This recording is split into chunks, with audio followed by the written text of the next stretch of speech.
The Mariners took care of business down in Oakland and gained ground on everyone in the process. Let's talk about it here on the Locked On Mariners postgame show. Colby, hit it. You are Locked On Mariners, your daily Seattle Mariners podcast. Part of the Locked On Podcast Network, your team every day. Ahoy, sailors. It is once again Monday, September 18th, 2023. This is Trident and Colby Patnode for the Locked On Mariners postgame show, brought to you by Sleeper. Swing for the fences on Sleeper picks, and you can win up to 100 times your money. Download the Sleeper app and use promo code Locked On, and you'll get up to $100 matched on your first deposit. Terms and conditions apply. See Sleeper's terms of use for details. Currently operational in over 30 states. Check out Sleeper today. Thank you so much for making us your first listen after the game. Subscribe, like, and turn on alerts if you're watching on YouTube, or subscribe and leave a 5-star review on your preferred podcast platform if you like what you hear. And if you're part of the crew and rock with us every single day, let us know in the comments below. And if you want to hear from us even more, please consider signing up for our Patreon. You can now get a free 7-day trial to check out the show. The link, as well as our social accounts, is in the description of this episode. 5-0 the final score from the Oakland Coliseum. Mariners take game one of the series with the A's in shutout fashion. This is the 16th shutout thrown by the Mariners pitching staff this season, which is a new club record. And as we all expected on the offensive front, it was the bottom of the lineup that did the heavy lifting for Seattle in this one. And no, I'm really not being sarcastic about that, by the way. This makes all the sense in the world. Dylan Moore, Sam Haggerty, Jose Caballero, and Luis Torrens go a combined 5 for 16 with 3 RBI. Caballero with a 2-run home run that went 437 feet. So we'll get to Bryan Woo's start in the second segment, but for now, Colby, give us your general thoughts on the win tonight. Julio's really bad. That was the first thing that came, for his last 8, Right. So clearly that's over. Right. Yeah. Julio over. Yeah. Yep. Says the man in the shadows. That's right. Yep. Just waiting for justice. But interesting performance. It wasn't a dominating win, but it kind of was, right? As soon as Cabby hit that home run, I never felt like the game was in much doubt. But the offense wasn't very good. I mean, surprise, once again, JP Sears shuts down the Mariners. It's funny. We talked about this. I don't know if we mentioned it in Locked On or if we did it on CTZ or maybe in between recordings. We talked about how the bottom. It's easy to lose track. Yeah, we record a lot of episodes, guys.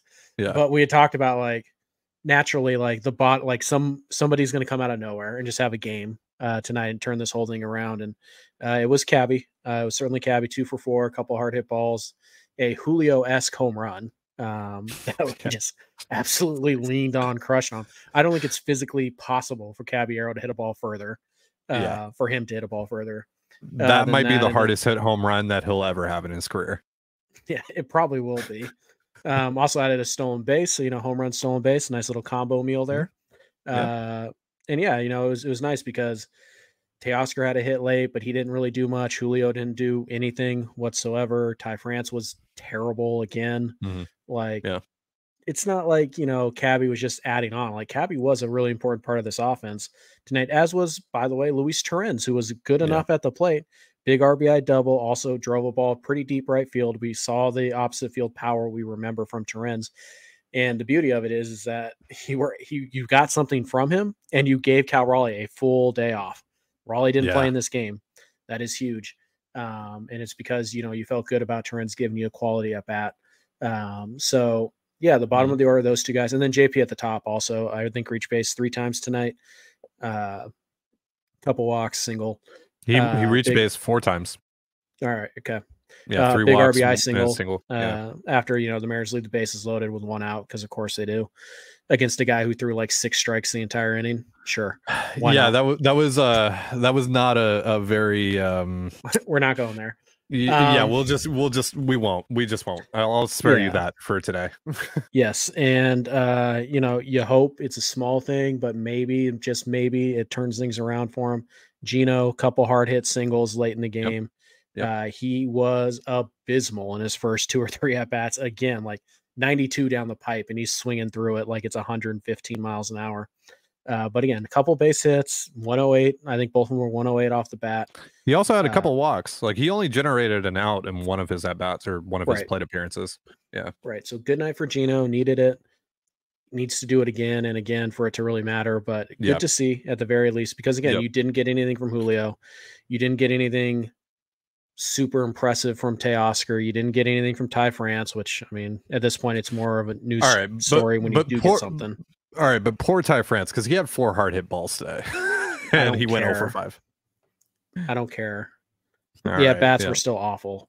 It's been a while since you've said that on the show, by the way. So yeah, it's back. The vibes are being restored. The nature is healing, folks.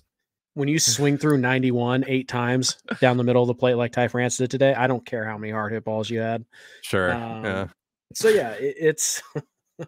But whatever, the offense, 5 runs is 5 runs. You feel good about it. Yep. You'd like a little more traffic, sure. I mean, I don't want to, get carried away and say the offense is back and it looked like the August offense. No, they still missed a lot of opportunities, but 5 runs is good. Again, you got contributions from 8-9-1, kind of carried this thing today. And you got enough from everybody else that it's a good, solid win. It's what we talked about, right? They played good, solid baseball. Mm-hmm. They pitched well, enough offense. They played good defense. It's exactly what we said they needed to do. Now they need to do it again tomorrow, and they need to do it again on Wednesday, and they need to do it again on Friday and Saturday. And then once they start doing that, you start to feel good about this. But hey, it's the first step, and you can't get to the finish line until you take your first step. Good, solid, clean win for the Mariners. Exactly what Scott needed, exactly what the pitching staff needed, exactly what the offense needed. Got some guys some days off. Like it was a good, solid win for the Seattle Mariners.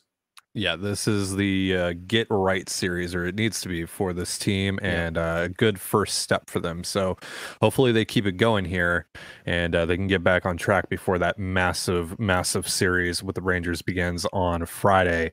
We're going to talk about Bryan Woo's start in just a moment, but first, a reminder, this episode of the Locked On Mariners postgame show is brought to you by Jace Medical. Modern medical care and treatment are important, but our global supply chains are fragile. Things like pandemics, natural disasters, and foreign travel may cut you off from the treatment you need. Jace Medical is your solution for that. Just fill out our online form and one of our board-certified physicians will review it to determine whether medications are safe and appropriate. Then they will send your prescriptions to one of our partner pharmacies where your Jace order will be filled and mailed directly to your home. Everyone should feel empowered to care for themselves and their loved ones during the unexpected. That's why Jace Medical offers the Jace case. Save more than $360 by getting these life-saving antibiotics with Jace Medical, plus an additional $20 off by using the promo code LOCKEDON at checkout on jacemedical.com. That's JASE medical.com. And you're listening to the Locked On Mariners postgame show. Thank you so much for making us your first listen after the Mariners 5-0 win over the Oakland Athletics. You can catch Game 2 of this series on the Mariners hometown broadcast with SiriusXM via the SXM app. Like I mentioned at the top of the show, this was the Mariners' 16th shutout victory of the season, which again is a new club record. And Bryan Woo was the one who started things off for that effort. 5 innings pitched from Woo, 3 hits allowed, 6 strikeouts, 4 walks. Not great, but he battled. He survived. He didn't give up any runs, and his velocity was pretty much where it needs to be. His two-seamer looked pretty good tonight. What did you think about his night, Colby?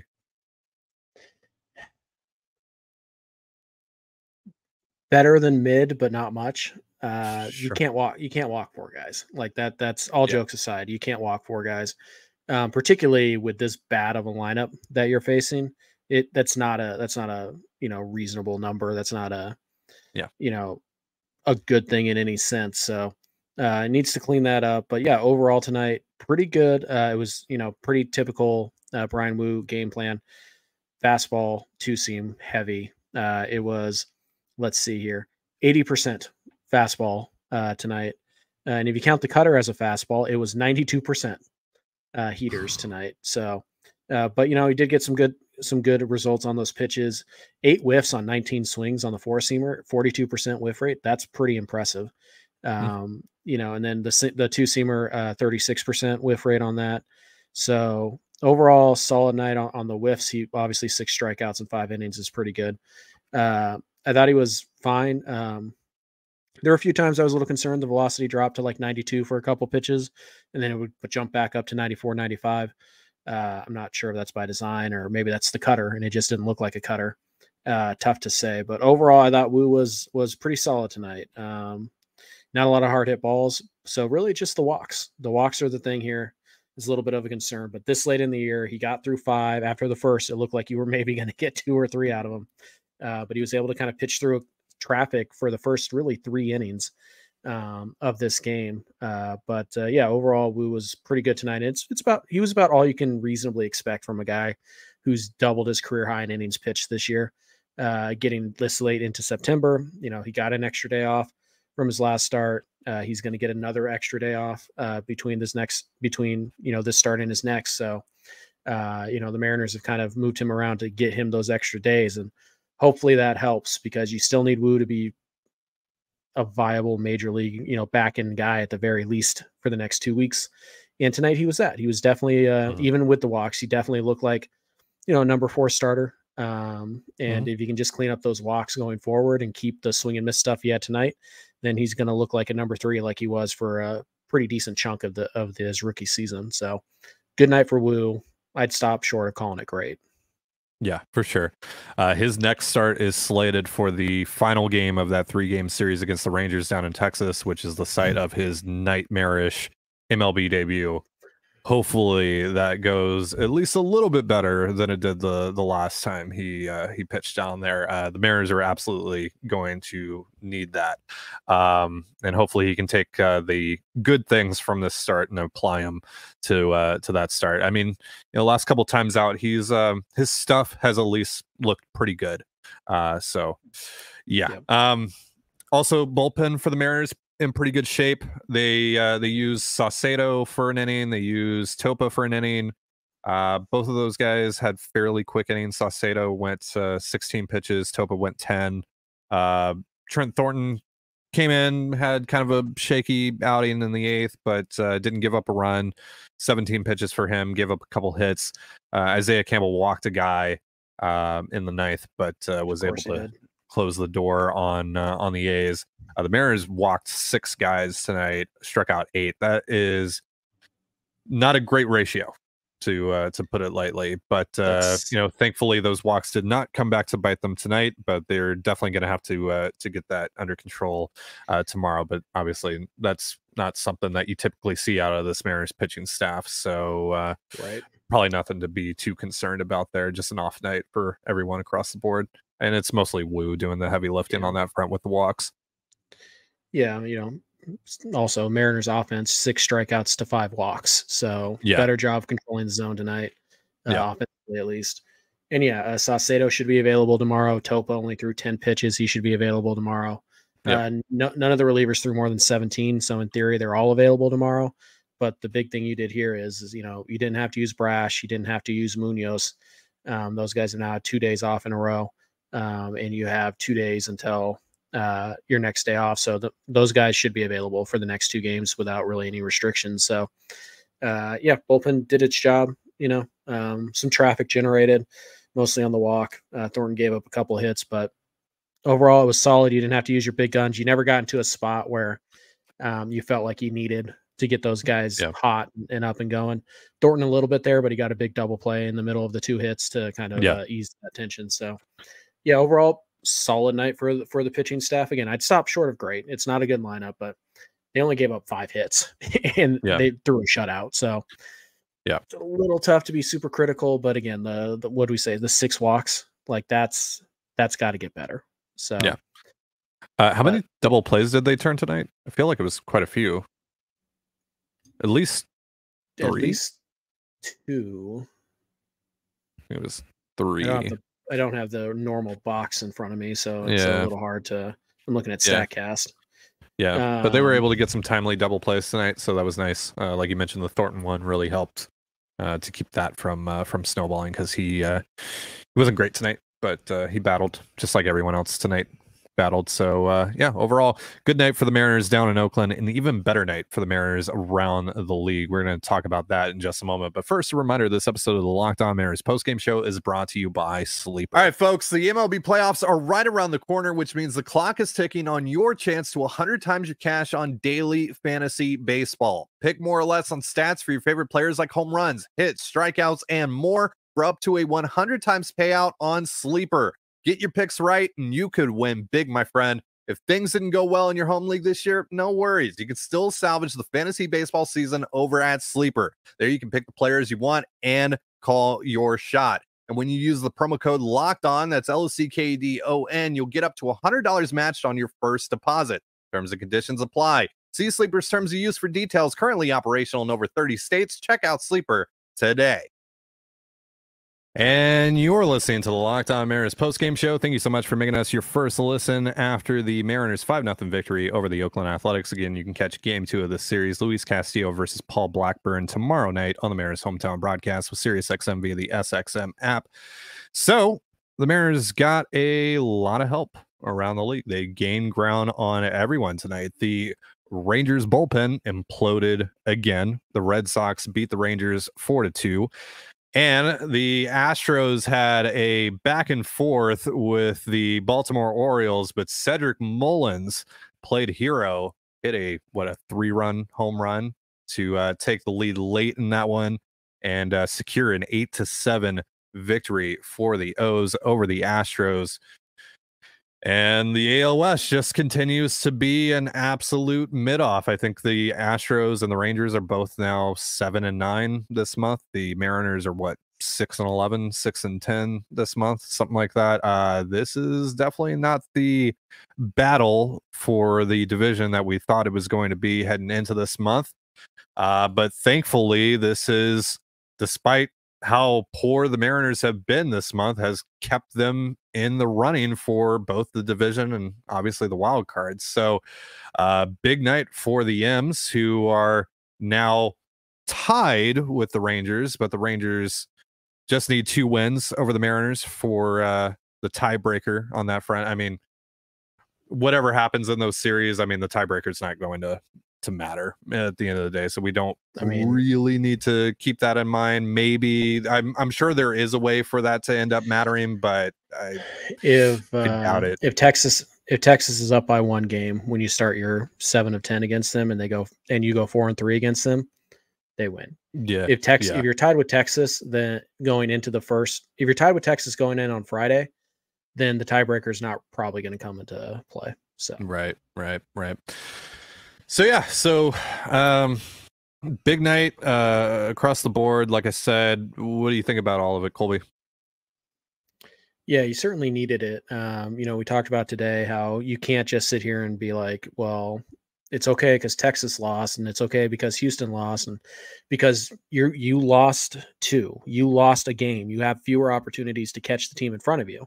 So losing is not okay because the other teams lost 2. You need to win. Yeah. The only focus should be you need to win as many of these last, 12 games now as you possibly can. And you let the chips fall where they may after that. But it's not about, you can't just sit here and be like, oh, well, good thing Houston lost tonight, so we can lose this one and we'll be okay. No, that's not how it works. So you're just giving yourself fewer opportunities to catch the teams in front of you. And remember, you have to pass Houston, or you have to pass Texas. And right now, they're the biggest threat to you making the playoffs because they're the one that's tied with you. They're the ones that are pushing you out of the playoff picture right now. Yeah. So you have to beat them record-wise. Good news is you only have to tie Houston. You only have to tie Toronto. You don't have to pass them. Yeah. But tiebreakers probably aren't going to come into play here. But again, it's very important that you stay within striking distance, particularly of Texas. I think you have to be tied with Texas going into Friday. Like, if you both win your next 2 games and you go into the weekend series, that's fine, because now even if you lose 2 or 3 in Texas, it's harder, but you can win 3 or 4 against them in the last series and still take that dub. Right. So it's one of those things where you have to win. Like, every single win the rest of the way is critical, and every single loss is devastating. Like, it's not an okay loss just because Texas also lost. We have to keep that in mind. You need to win, because Texas, if they go 12-0 or whatever, you're out. Like, it doesn't matter. Obviously, you're out because they would have beaten you 7 times. But it's not. I just trying to make this very clear. Scoreboard watching at this point, a little redundant, because if you lose, it does not matter what the rest of the scoreboard did. You have to win games. So obviously, winning on a night where Toronto was off and the other 2 teams in front of you also lost is huge. But winning on a night when those 2 teams also win is going to be huge. You have to keep pace. You either have to keep pace or you have to close the gap. And losing while other teams lose, that's not really keeping pace, because now you have one fewer opportunity to catch them. So it's a little bit of a kind of a careful dance here, and obviously you do have to scoreboard watch some, but you have to win. At the end of the day, there are no good losses. There are no good times to lose. 12 games into the year, tied for the last wild card spot, a game and a half back of the division. A game back of the second wild card spot. There are no good losses. There are no, oh, that's okay, we didn't need that win. You need all of them. Right. The Rangers got Josh Young and Adolis Garcia back tonight, but clearly that did not help them on the offensive front, only scoring 2 runs against the Red Sox pitching staff. It was Cutter Crawford for the Red Sox tonight, who Mariners fans have seen be dominant at times, but overall not a world beater of a pitcher. So, nice to see the Rangers kind of underachieve tonight against him. And that bullpen, man, it's a massive problem for them. Will Smith blowing it tonight for them. 3 earned runs allowed in just a 3rd innings pitched. The Rangers bullpen against this Mariners offense, and more specifically the Mariners late game offense, is going to be a sight to behold. We'll say. Yep. Just remember, guys, it's pretty easy to keep track of how you're scoreboard watching this week. Root for the American League East, period. Yeah. You need to root for the Yankees. You're rooting for every team but the Blue Jays. You're rooting for the Yankees. You're rooting for the Red Sox. You're and the Rays for now. Yeah, the Rays for now. But we will be Rays fans soon here, because they're playing the Blue Jays twice. So yeah, they play. Yeah.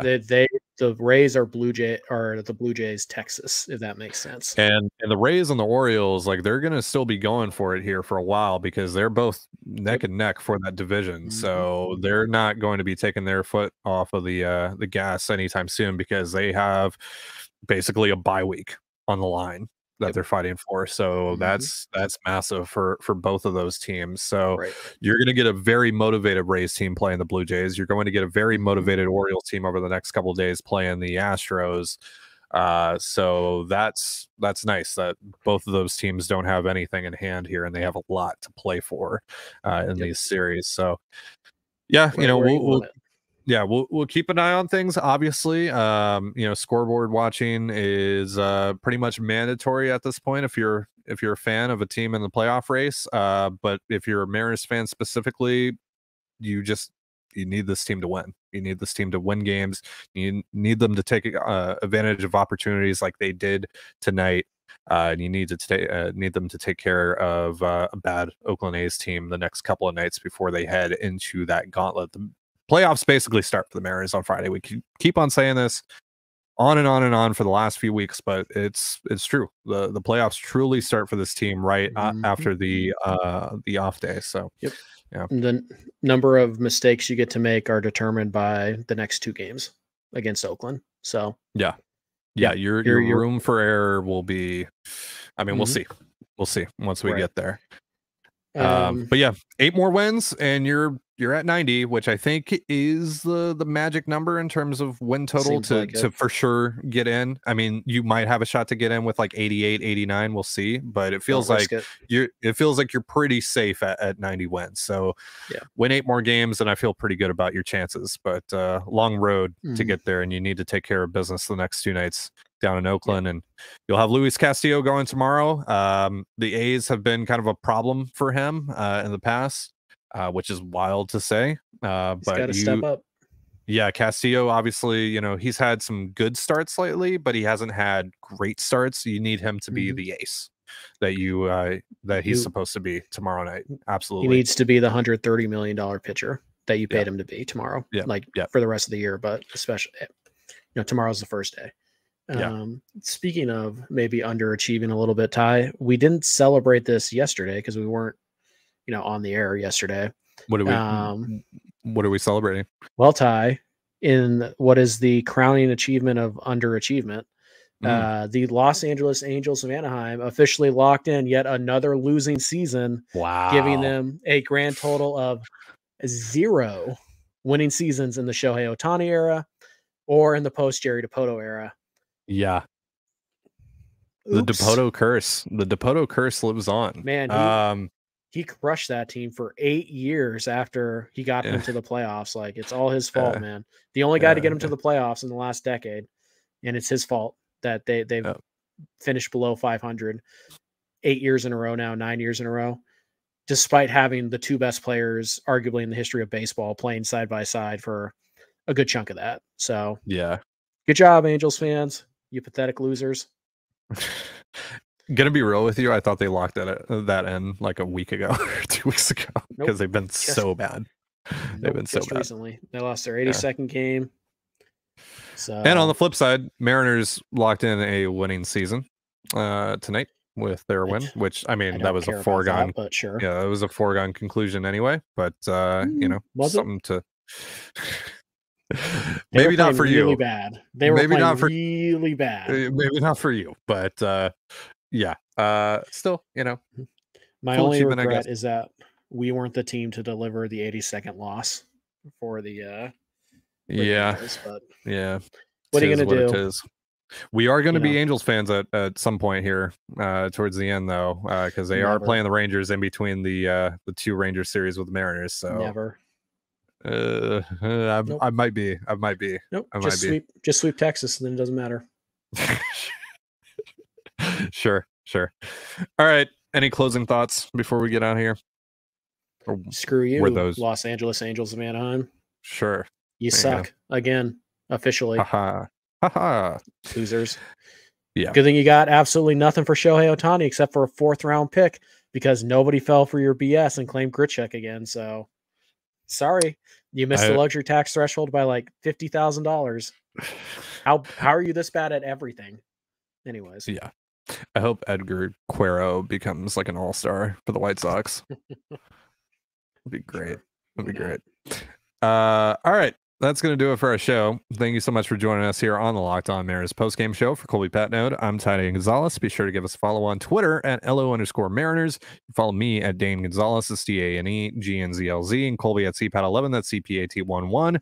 You can also find all that stuff in the description of this episode. Thank you again for making us your first listen after the Mariners 5-0 victory over the Oakland Athletics. You can catch Game 2 of the series again on the Mariners hometown broadcast with SiriusXM via the SXM app tomorrow.